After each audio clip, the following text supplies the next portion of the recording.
Well, we will go ahead and get started. Thanks everyone for joining us this evening. We wanted to be able to present to you a separate webinar as it relates to financial aid with the hopes of helping you all understand a little bit better how financial aid works here within the University of Michigan School of Social Work, but also understanding kind of the university's process for getting aid processed to your account and what you might be eligible for. Towards the end of the presentation here, there are some additional resources that you all may wish to consider throughout your time in the program. But certainly, again, welcome to the University of Michigan School of Social Work. And just a few housekeeping things before I do introductions. This webinar is being recorded. The webinar, along with the slide presentation, will be updated to the incoming winter 2025 student toolkit.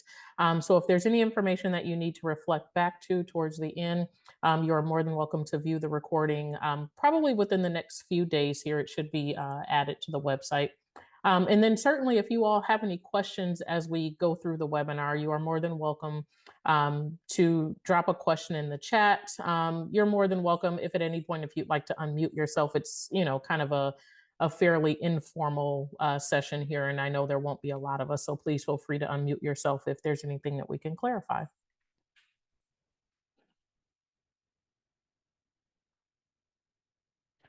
All right, so my name is Cerise Carrington, and I am the Assistant Director of Financial Aid here in the University of Michigan School of Social Work. And I'm also joined today by Marissa Tucker, who is our Financial Aid Officer within the School of Social Work. And then I'll turn it over to Marissa at this point, who's going to get us started on the webinar, and then I'll pick up towards the end for some next steps. Alrighty, well, thank you and welcome everyone to the University of Michigan. I'm excited to be here today to talk to you guys about some financial aid. So some of today's objectives will be understanding grants and scholarships versus federal funding, such as loans and work study, responsibilities of the School of Social Work versus the university's Office of Financial Aid, understanding tuition and fee rates, understanding the cost of attendance, understanding your student bill and how financial aid is processed, and identifying additional sources of financial aid.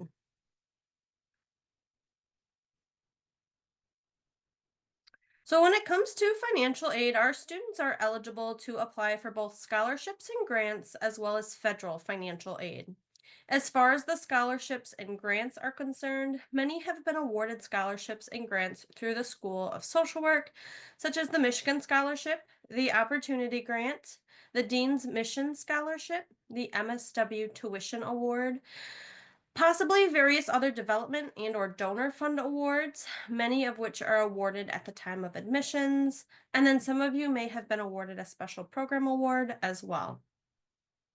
A couple notes regarding these scholarships. So both of the Michigan Scholarship and the Opportunity Grant are need-based grants and scholarships that do require the free application for federal student aid, also known as the FAFSA. Scholarships like the Dean's Mission Scholarship has both a merit and need-based component. The MSW Tuition Award is for part-time students, and it helps offset the cost of tuition, as our part-time students pay per credit hour and full-time students pay a flat rate if they enroll in 9 or more credit hours. For the Development or Donor Fund Awards, available applications will be open in the fall semester. And then when it comes to federal funding, our graduate students tend to be eligible for a direct unsubsidized loan, the Direct Graduate Plus loan, and work study, but students must complete that FAFSA application to be awarded. I do want to make sure students know to make sure they're submitting the correct FAFSA form. So the 2024-2025 FAFSA applies to fall 24, this upcoming winter 2025 semester, and spring summer 2025. The 2025-2026 FAFSA, which is now open, applies to the following fall 2025 semester, winter 2026, and spring summer 2026. So students who are most likely in our part-time and full-time program will need to make sure they're completing both FAFSAs in order to be eligible for federal financial aid. I do want to just point out as well, most students are using a combination of grants and scholarships as well as loans to cover their cost of attendance.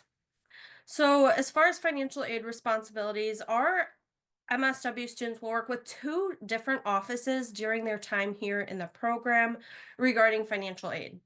So, the School of Social Work is responsible for awarding scholarships and grants. Many are notified at the time of admission of award for each semester of enrollment. So, for this reason, students do not need to reapply for grants and scholarships each semester or academic year.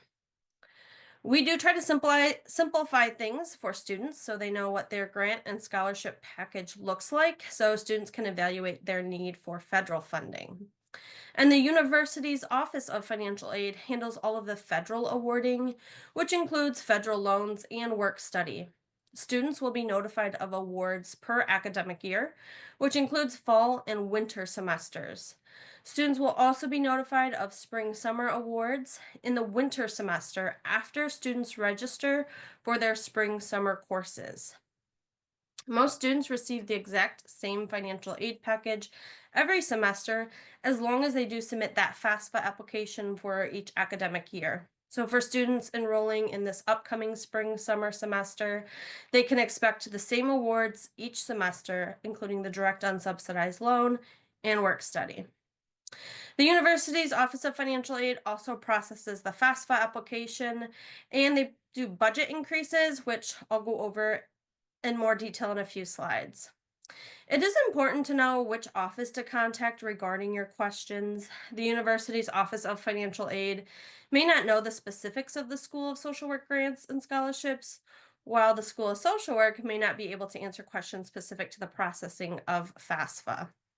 One last thing I do want to point out is that graduate students are not eligible for Pell Grants like they may have been in undergrad, and they're usually not eligible for scholarships across other departments on campus.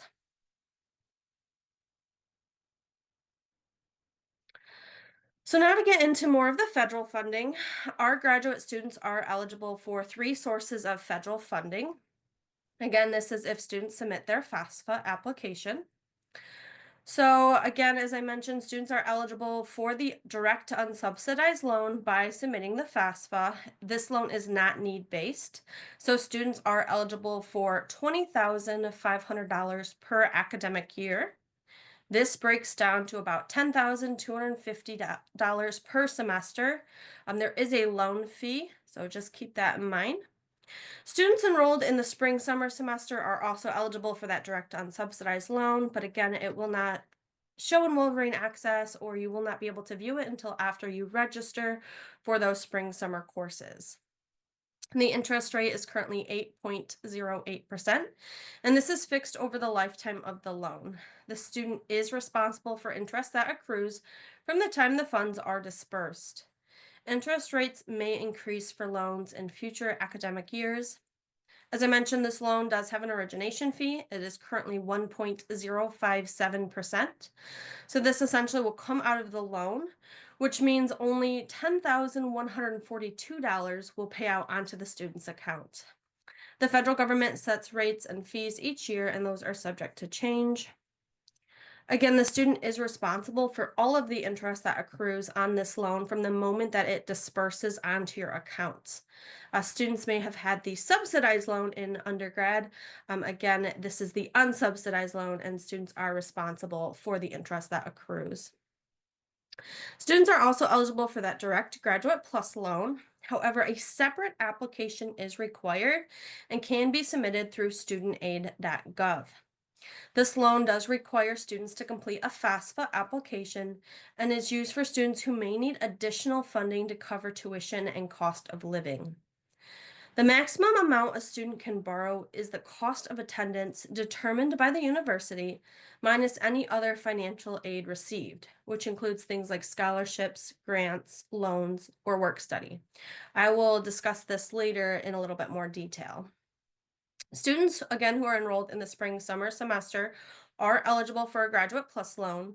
However, it is important to note that a new application is required for the spring summer semester, and it's usually available to students to have that be submitted during winter semester. The interest rate is currently 9.08% and is fixed over the lifetime of the loan. The student again is responsible for the interest that accrues from the time the funds are dispersed. The interest rate may increase for loans in future academic years. The current origination fee for this loan is currently 4.228%. Again, that Graduate Plus loan application is required for this loan. So, one application for fall and winter, and an additional one for spring, summer. Just a quick note to discuss federal loans versus private loans. I always will meet with students and tell them to make sure that they do explore all of their options, do your research, only borrow what you need. However, it is important to note that federal loans qualify for federal loan forgiveness programs and private loans tend to not. And then finally, work study. So, work study is the only need based federal financial aid award that graduate students may be eligible for. Work study allows students to earn a paycheck, usually biweekly, for educational expenses and other costs such as rent, food, gas. This award is not applied towards a student's account, but it is earned by working throughout the semester. It is not a loan, and you must use it, otherwise, you will lose it. The maximum award can range from $3,000 to $6,000 per academic year. $1,500 to $3,000 is the normal award per semester. So, for example, to receive the maximum allowance, a student could work for a $15 an hour job for about $200 a semester to earn their total award. Work study may be limited in the spring summer semester, as many programs and units across campus are not open or just not as active during the summer months. Students can look and apply for jobs through the Student Employment Office. These jobs might be working in the library, in the dining halls, the School of Social Work, even our office.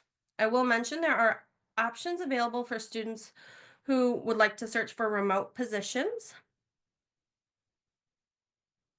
And you can apply for jobs again through the Student Employment Office. I would also like to mention that you can check this website out often as jobs become available. So maybe you don't find something for winter semester, but something may come up in a later semester. So always be checking that website.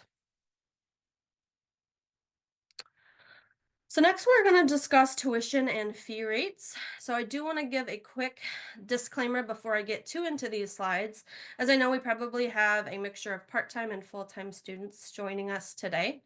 So some of these things may or may not relate to you, but do know a lot of it is kind of the same across the board. So on this slide here, we are looking at the cost per semester for a full-time online student who is enrolled in 9 or more credit hours. Again, if you are a full-time student, you're going to be charged the same tuition rate, whether you're enrolled in 9 credits or 15 credits. I do want to point out here that the tuition rates will increase for the 2025-2026 academic year. So that includes the fall 2025, winter 2026, and spring summer 2026 semesters. The rates are usually determined prior to the academic year starting, which usually they declare them in July. So on this slide now, we are looking at the cost per semester for a part-time online student who is enrolled in 8 or less credits.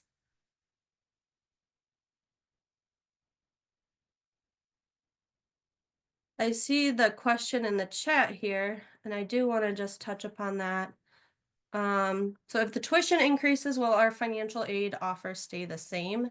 So yes, so your financial aid offer is awarded to you at the beginning of, before you even begin the program. So what your financial aid award is what you'll essentially be receiving even if tuition increases.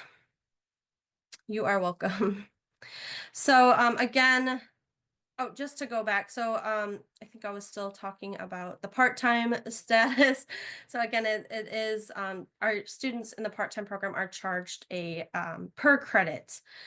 charge instead of that flat tuition rate. So it can differ for students. So that's why we just kind of have this breakdown here. But you can see the website on this slide listed. The university registrar's website that does have a specific breakdown for each credit hour you do enroll in. Again, part-time students are charged one rate for the first credit they enroll, and then a different rate for each additional credit hour they enroll in. Okay, so now we can move on to cost of attendance. So just to note that we are going, or especially in this webinar, you'll hear us use cost of attendance or student budget kind of interchangeably. And when we're talking about them, the words essentially mean the same thing. So the university has to determine the estimated cost for an individual enrolled in a program, which is set by the university and not by the School of Social Work. These costs include tuition and fees, room and board, books and supplies, transportation, and personal and other costs. It is important to note that the figures below represent estimated expenses for one semester for a full-time on-campus enrollment. What this essentially means is the university estimates a cost of $9,913 for room and board in the city of Ann Arbor, which means essentially it should not cost a student more than that to live each semester. Now, we do recognize every student's room and board cost is different and the amounts will vary, but again, the university has to give an estimate of how much it will cost. The cost of attendance does vary for part-time and full-time students, so please do feel free to come to us with specific questions. But again, the main difference between the cost of attendance or student budget here is just tuition, essentially, whether you're a full-time or part-time student. Now, I did mention the Office of Financial Aid can do budget increases. So for students whose cost may exceed this total budget that the university has set out, students can pursue a budget increase, again, from the Office of Financial Aid. This may require specific documents or proof that your budget exceeds the cost of attendance set by the university. But again, the Office of Financial Aid will work with students on this, and both part-time and full-time students can apply for this. So next, we're just going to go over a few examples of calculating your financial aid to cover your costs. So in our first example here, we are looking at one semester for a non-resident student. In this scenario, we want to determine how much money the student could take out in a Graduate Plus loan. So to do this, we take this total student budget, or again, cost of attendance, which is $41,291, and subtract the financial aid they were awarded. In this case, includes grants, scholarships, work study, and the direct unsubsidized loan. And that totals $15,750. So that leaves the student with a remaining budget of $25,541, which means the student can take out approximately that much in a potential Graduate Plus loan. Now, in this scenario, we are assuming that the student aid index is 0, and that number is coming from the FAFSA application. And additionally, tuition and fees for the semester will be $27,108. So therefore, the remaining funds will go towards the tuition and fee balance, and the remaining amount would then be refunded to cover other expenses such as living, gas, those kinds of things.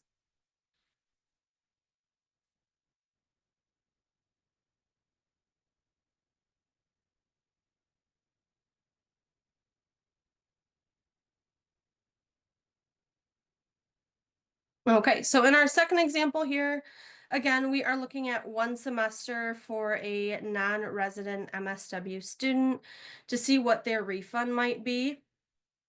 We take, again, the total financial aid costs, which include grants, scholarships, work study, direct unsubsidized loan, and it totals $31,500. It is important here to note that we're going to subtract work study, so $3,000, because work study, again, does not pay out onto the student's account. Again, you have to find that work study job and begin working to receive those funds. So the aid that would actually be applied to the student's account in this scenario would be $28,500. From there, the non-resident tuition and fees was approximately $27,108. And so from there, the student's financial aid was more than the cost of tuition and fees, and so they would be refunded approximately $1,392.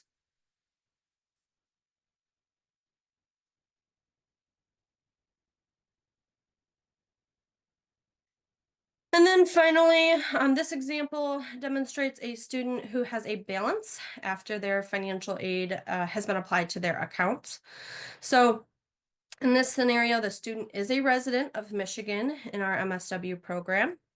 First, again, what we'll always do is add up the financial aid. Again, we want to subtract their work study award to figure out how much aid will actually be applied to the student's balance. So in this instance, $9,750 would be applied to the student bill. Tuition and fees for this student would be $16,902. So after the aid is paid out, the student will then owe approximately $7,152 after this. So many students will come to us usually and let us know they have a balance after their financial aid is paid out, and will inquire about how they can cover that cost. So there are a few options. Students can pay out of pocket if they can, but also there is that direct graduate plus loan that we have talked about. Um, Again, students can receive more than just their balance or take out more than just their balance. But again, as I always mention to students, it's important to only think about really what you need. So if you do need funding to cover living costs, absolutely do consider that. But again, it's important to just kind of cover your main expenses, tuition fees, living costs, transportation, food, and borrow smartly. So I hope these examples have given you an idea of how you can calculate your balance after financial aid is paid out. I'm now going to turn it over to Cerise, who will go into more detail about the next steps, your student bill, and identifying additional sources of financial aid. Thanks. Thank you, Marissa. I do want to, there was a question that was asked earlier about financial aid increasing if tuition increases. And I just wanted to add some additional information. While your financial aid typically does not increase due to tuition increases, normally what that means from the examples that we provided, your graduate plus loan eligibility will increase. So it's not as if you won't have a way to cover all of the tuition costs each year that it increases, but it's just particularly your grants and scholarships will not automatically increase just for tuition increasing, nor does your work study increase, and nor does your direct unsubsidized loan. Those amounts are pretty much the same every single semester. The only difference will generally be your graduate plus loan borrowing eligibility. All right, so for next steps, essentially now that you hopefully have a better understanding of tuition and fees and how things will be charged, what do I do next? The first thing that we generally suggest is for students to verify their residency status. This can be identified within your Wolverine Access account, otherwise contacting the university's residency office. If necessary, you may want to complete an application for in-state tuition as soon as possible. Their office can take anywhere from 10 to 12 weeks to process those applications and receive a response. And so sometimes when students apply to the program, they indicate that they are a Michigan resident. However, there may have been something within your application indicating differently. So maybe you attended undergrad outside of the state of Michigan, or maybe you spent some time studying abroad, for instance. Some of those things can trigger what we call a residency refer. So for university purposes, your residency status may actually be that of a non-resident, although you believe yourself to be a Michigan resident. And in a lot of cases, it's fairly simple. to clear that up and obtain Michigan residency, but you will have to submit this application for in-state tuition. Another thing that I'll address here, we do have some students that are inquiring about residency status if you are an online student. So again, because we are a public institution, there are two different tuition rates, as Marissa discussed. We have an in-state tuition rate and a non-resident tuition rate. So even though you are engaging in our online program, you still could be considered a non-resident, therefore being charged non-resident tuition rates. And unfortunately, we're not one of those institutions where if, for instance, you're in the program for a year, you can then apply for Michigan residency if you decide, to move to Michigan or things of that nature. The residency's website has a lot of information as to what can be considered for Michigan residency status. And again, if you have any questions, we encourage you to reach out directly to their office. If your residency status is not determined by the time tuition and fees are due, you are welcome to contact Student Financial Services. That is the office that handles student billing. They may be able to allow you to be responsible only for the in-state portion of your tuition while that residency decision is being made. And again, if the final decision from the residency office is for you to remain a non-resident, you will owe the remainder of the tuition balance at that time the decision is determined. You'll want to accept and or decline any of your loans and work study awards and Wolverine Access. Just be mindful, unfortunately, you cannot accept grants and scholarships within Wolverine Access. When we email your grants and scholarships to you from the School of Social Work, attached in that email, there was a separate accept decline form that we ask for you to fill out, sign, and return back to us via email. That is the only way that you're able to accept and or decline any of your grants and scholarships. Otherwise, you should be able to accept and or decline loans and work study within Wolverine Access. And I just provided a brief screenshot here to show you what the page actually looks like in your student center within the financial aid section. Sometimes students may have it grayed out in terms of accepting and or declining any of the loans or work study. And if that is the case and you cannot accept or decline within Wolverine Access, you'll want to reach out directly to the university's Office of Financial Aid. Normally, they will require something in writing as far as you're accepting or declining loans and work study. So my recommendation is just to send them an email, include your name, your student ID number, and what your request actually is. So I wish to accept, the entirety of the federal loan for the winter semester. I'd like to decline a specific amount. Be very specific as to your request and making sure that you're including the specific semester that you're referring to. I encourage students to be mindful of the loan amounts that you actually accept. While you may be eligible, for instance, for $18,000 in a Graduate Plus loan, do you actually need that amount of money to cover all of your expenses? So again, remember that any of the funds that you receive from financial aid, whether it be grants or scholarships, loans or work study, typically can be used for educational expenses. So that includes not only tuition and fees, but also other living expenses. So when we think about, kind of your rent or your mortgage, paying utility bills, car notes, car insurance, paying a cell phone bill, purchasing miscellaneous, items, toothpaste, toothbrush, and things like that that you might need throughout the course of a semester. All of those things can be covered with the financial aid that you're receiving. But again, it's very important for you all to sit down and create a budget for yourself so that, again, you're not borrowing more money than you actually need. Remember that in most cases, you are accepting loans and work study for 2 semesters at a time.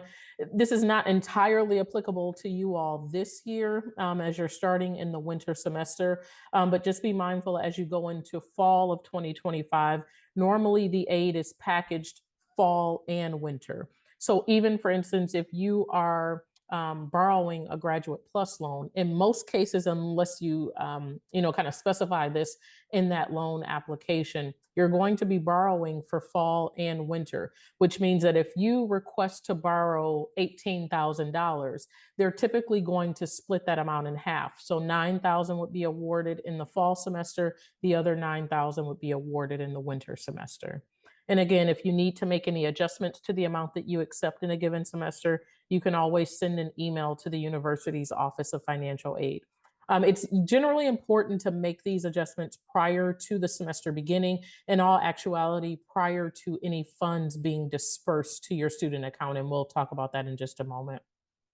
And as I mentioned, if you're unable to accept or decline in Wolverine Access, please feel free to email the university's Office of Financial Aid.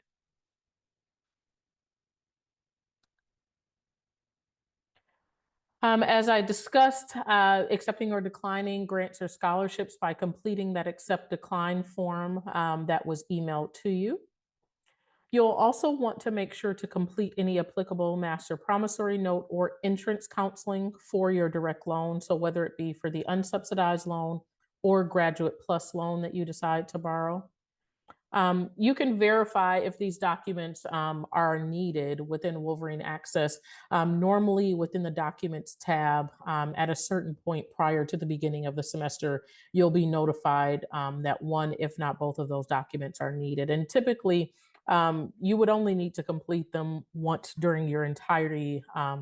Or your matriculation within the program. So it's not something that you're completing every semester. It's usually towards the beginning before you accept any of these loans. We do also encourage students to set up direct deposit via Wolverine Access for easy access to any applicable refunds and or work study funding. If you decide not to have direct deposit set up, a check will be mailed to your current address listed in Wolverine Access. And part of the reason that we encourage direct deposit is normally because for any funds that are due to you, you usually will receive them much quicker if you have direct deposit set up, because again, the funding is going directly to your bank account. However, if a check is mailed to your home, not only does the university have to process a check, they actually have to put it in the mail. You have to wait, kind of mail service time to receive it. And then you actually have to cash the check. So, there's multiple steps involved when it comes to processing a check through the university. So, direct deposit is always going to be the preferred method with the university.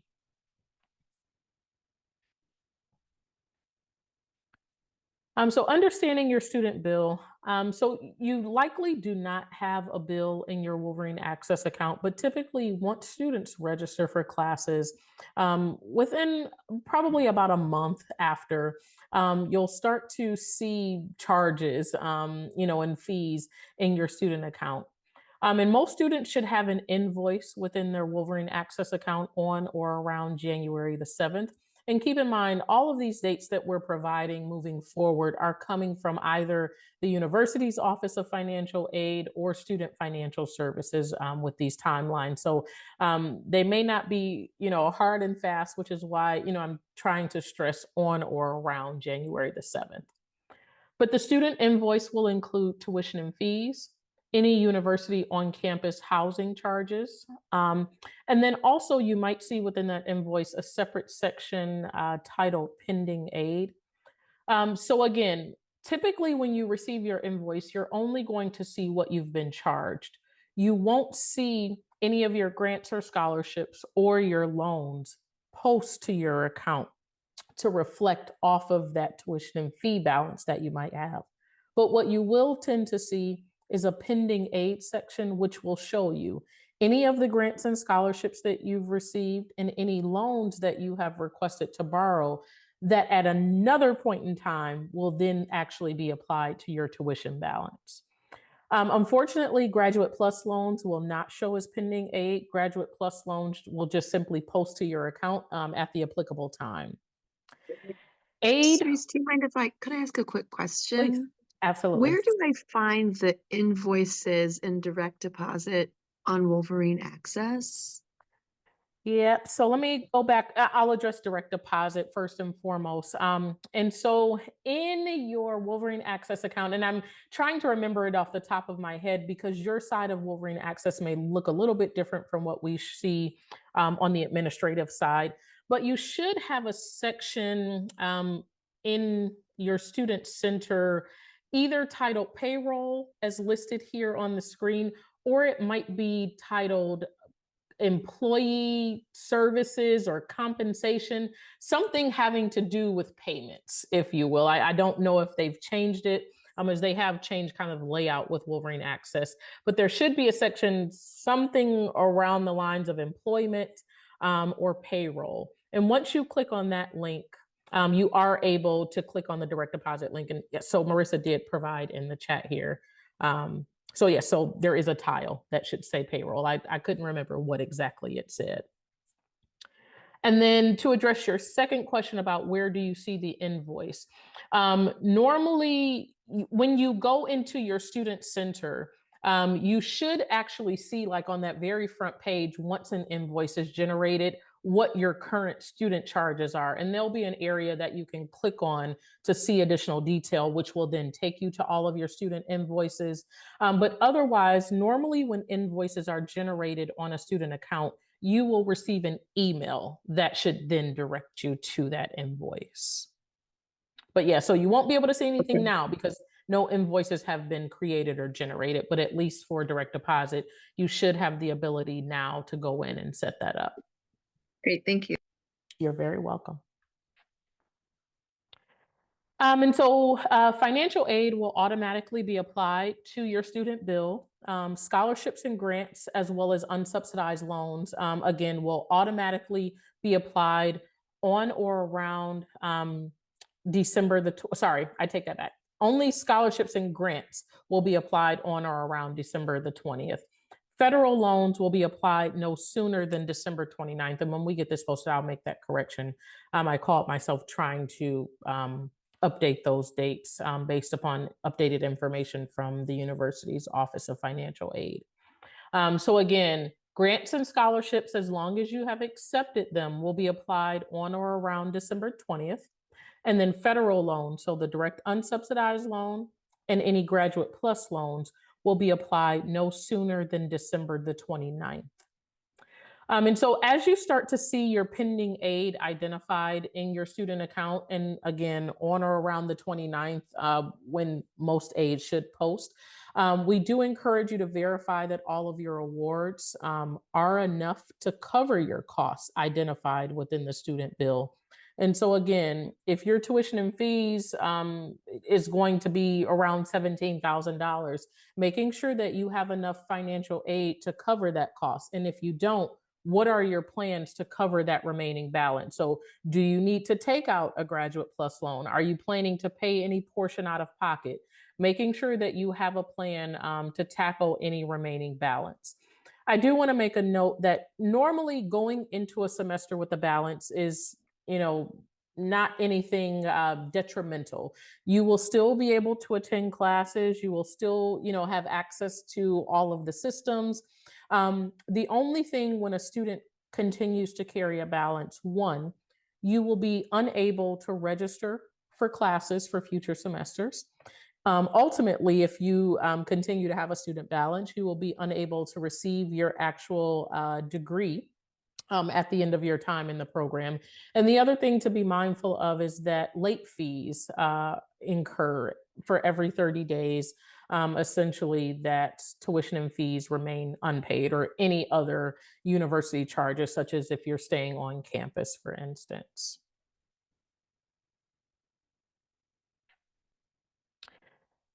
Any excess amount of financial aid will automatically be refunded to you as the student. So as I mentioned, either via direct deposit or a check will be mailed to your residence on or after January the 6th.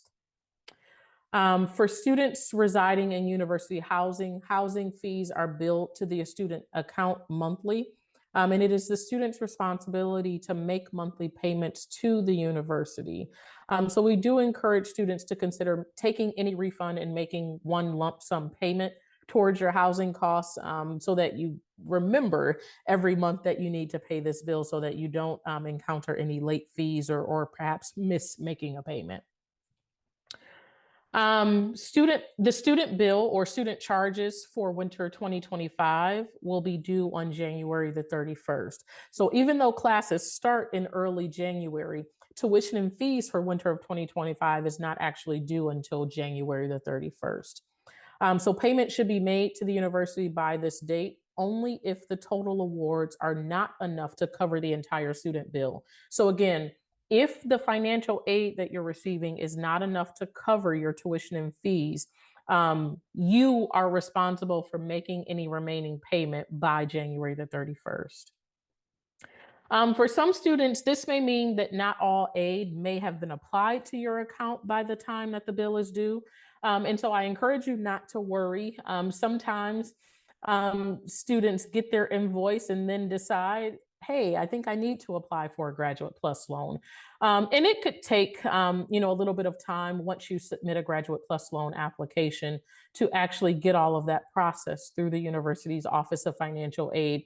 So again, this is not going to be something that's automatic. It may take a little bit of time for that Graduate Plus loan to post to your account. And so again, if you go into January 31st and you don't have things completely paid, again, please do not worry. You will still be able to attend classes. But if you have any questions, you are more than welcome to reach out to our office directly to identify any impacts, if at all, for having a balance after January the 31st and to hopefully be able to figure out what you can do to try to cover these costs.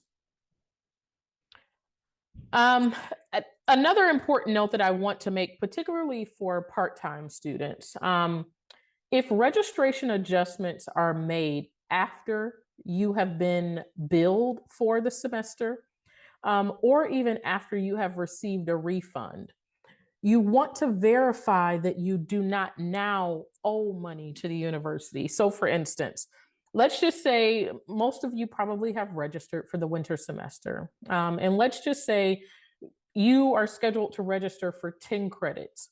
But at this time, you were only able to register for 5 credits. Maybe you're waiting on a petition, perhaps to be approved. So if that is the case, you have not been charged for the full 10 credits that you're registered for, whether it be as a part-time student or even as a full-time student.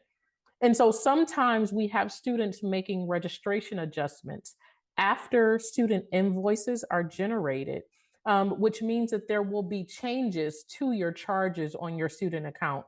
And sometimes we've had students that make adjustments. I don't know, maybe you forgot to add your field placement into your schedule and you weren't told that you needed to do this or reminded that you needed to do this until after the semester has already began. And so in a lot of cases, we get students that received a refund and then they're told that, oh, you need to register for some additional credits.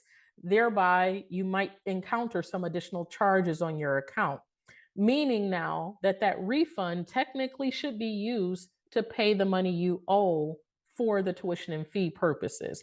But in a lot of cases, we'll have students that will tell us, I've received a refund, but I've already spent it. So what do I do now? And so, those are situations where, we might have to tell a student, something they don't want to hear in terms of, maybe taking out more loans.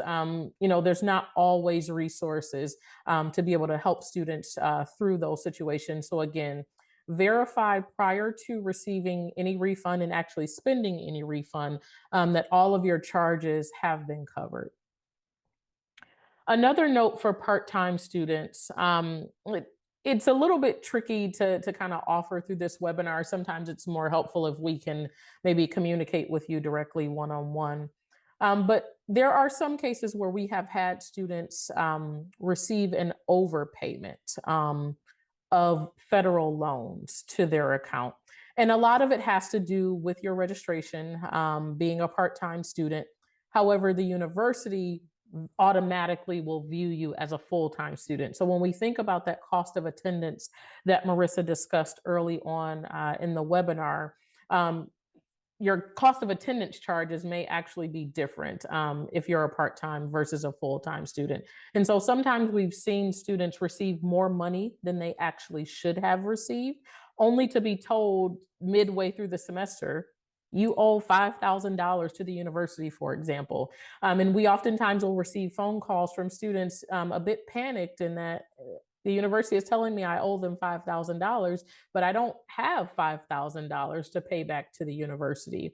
In a lot of cases, it was because the student took a refund that they received very early on in the semester and spent it. And so now you don't have a means to pay for these charges that were incurred a little later in the semester once the university kind of adjusts the student budget for being a part-time student.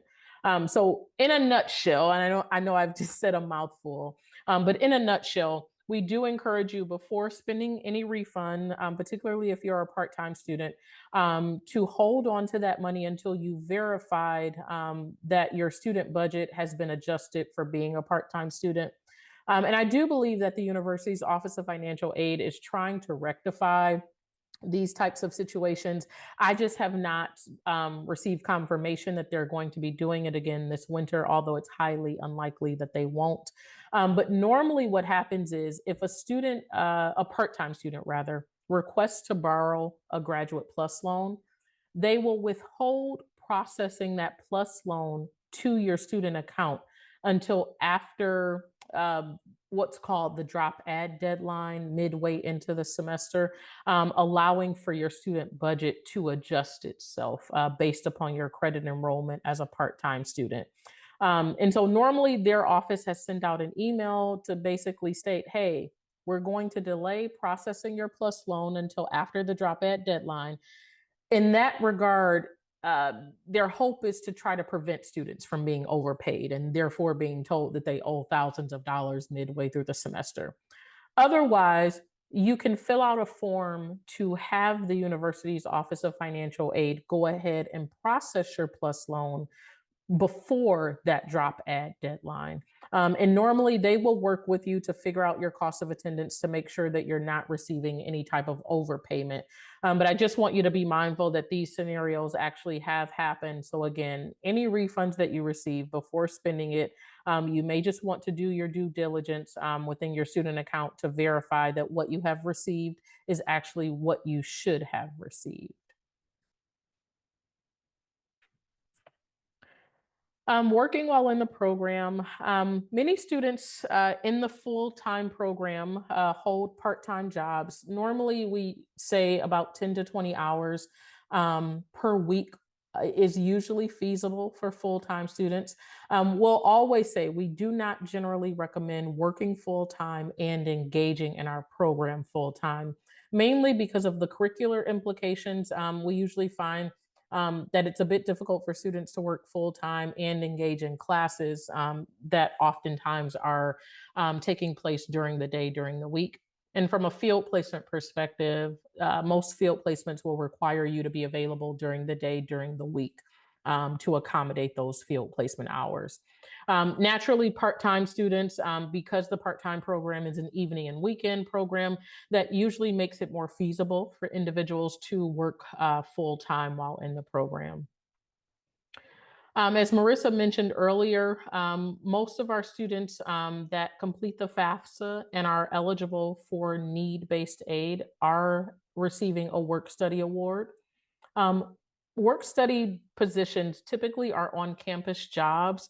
However, there may be some off campus or remote options available. So, for those of you that are not local to Ann Arbor, there may still be some work study opportunities available for you.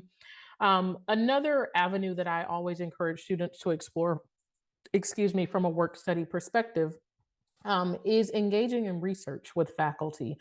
Sometimes faculty members are able to hire our MSW students as work study students to participate in their research. And I might imagine that faculty members might have opportunities for you to engage in that type of work remotely.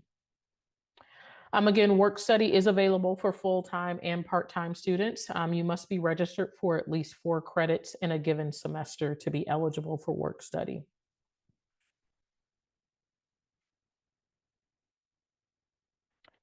Some additional information and resources. The university does offer a child care subsidy. So this is funding available for students with dependent children in childcare within the state of Michigan. So the child care provider does have to be licensed with the state of Michigan. And then, so unfortunately, this child care subsidy is not available for students that are residing outside of the state of Michigan. The university also offers health insurance to students. The deadline to enroll for January through August, enrollment begins on December 16th and ends January the 31st. Tuition insurance. This will be available for students that may be unable to complete a term due to an illness or injury, whether it be physical or mental health related. So maybe if you have some type of chronic health condition or mental health condition that you think might impact at some point your ability to finish up a semester, we do encourage you to take a look at the tuition insurance because normally in any given semester, after a certain point, if you need to withdraw for whatever reason, you could still be on the hook for tuition and fees and obviously any loans that you decide to borrow for that given semester. But again, having something such as tuition insurance could be a good option if you know that there could be a reason as to why you might need to withdraw in the middle of a semester. The university also offers a payment plan option. The payment plan should only be used if you are planning to pay any portion of your tuition out of pocket. The payment plan is not for students who are planning to cover all of their costs with financial aid. So if you're expecting grants and scholarships and loans to cover all of your costs, this payment plan is not an option for you. Again, it allows students to spread payments out of pocket for fall and winter semesters over 5 installments. And notice that I did say fall and winter because unfortunately the payment plan is not available for the spring summer semester. The deadline to enroll for the payment plan for the winter semester is January the 31st. And I do want you all to be mindful that the payment plan does not run concurrently with the semester. So the winter semester actually runs from January through April. However, the payment plan for the winter semester actually begins in November. So if you were to go and sign up today, once you receive a bill, you're going to likely owe payments for November, December, and possibly January at that point in time. So I just want you to be mindful that it does not run concurrently with the actual semester. Some additional scholarship and funding opportunities. Within the School of Social Work, we do have a number of development fund awards that are offered. They are normally available as one-time only awards, and they're usually awarded towards the end of the fall semester. And so we would send out an email, likely sometime in August, with all of those development fund awards that are available, along with a link to the application. And any student who is enrolled at that time is eligible to apply for any of these scholarships. And so again, you may see many of them listed on our website, and most of them I do think at the current time does say application will be available in fall of 2025. So again, you'll receive an email when they are available. You'll have an opportunity to browse through each of those applications and the criteria and apply as applicable. Being mindful again, as online students, you are eligible to apply for all of these development fund awards. Again, some of them are very specific, for instance, to the pathway that you have identified. Some of them are very particular to the type of field placement that you may have. And so I do want you to acknowledge, or I do want to acknowledge rather, that again, for some of these, if they are field specific, you may say, well, I'm not in field in fall of 2025, but more than likely you will still be around in fall of 2026, which would give you another opportunity to apply for these same scholarships. On our website, we also have external scholarships. And so these are scholarships that do not have anything to do with the University of Michigan or the School of Social Work, but just kind of not an exhaustive list of scholarships, but a list of scholarships, that our office has been made aware of that our students may actually be eligible for. The university also offers graduate student instructor, graduate student research assistant, and graduate student staff assistant positions. As a GSI, you're assisting in planning and teaching, excuse me, of undergraduate courses. As a research assistant, you're assisting faculty on research projects. And as a GSSA, you're assisting with administrative tasks within a department. The benefits of each of these positions will usually include a tuition waiver, health insurance, and a monthly stipend in the semesters that you hold these positions. Students typically must be registered for a minimum of 6 credits, potentially 5 with advisor approval. So that typically means that you all, even as online students, are generally eligible to apply for these positions. However, I do want to be mindful for most of these positions. I'm not entirely sure about the research assistant positions, but normally for GSI and GSSA positions, many of them are in person. So even if you're an online student, you do have to have the availability to be present on campus, more particularly with the GSI positions, because you're helping to teach an undergraduate course.